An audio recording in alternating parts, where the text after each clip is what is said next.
PoK हमारा अटूट हिस्सा है और उसे हम लेके रहेंगे असं सांगितलंय जयशंकर साहेबांनी. भाई कुछ तो मोठी फिल्डिंग लगी है.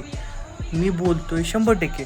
न्यूक्लिअर 12 वेपन तयार होतात, रेडी टू यूजला ते आणतात, वॉरहेड वाढवतात, मिलिटरी बेस वाढवतात, इलेक्ट्रॉनिक वॉरफेअर सिस्टम वाढवतात, बऱ्याच जेटची डील होते, ॲवॉक सिस्टम, रडार्स, बरीच काय काय तयारी चालू होती.